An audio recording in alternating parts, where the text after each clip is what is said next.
Hello friends, welcome to கோகிஸ் kitchen. நம்ம இன்னைக்கு என்ன வீடியோவில் பார்க்க போகிறோம்னா, இன்னைக்கு நைட் என்ன சாப்பாடு அப்படின்னு தான் பார்க்க போகிறோம்.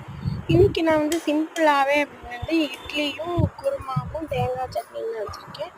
அதுக்கு நான் வந்து மாவு வந்து நல்லா இட்லி அரிசி எல்லாம் உளுந்தம்பருப்பு, அதுக்கு தேவையான வெந்தயம் எல்லாம் சேர்த்து நல்லா இந்த மாதிரி அரைச்சி வச்சுருக்கேன்.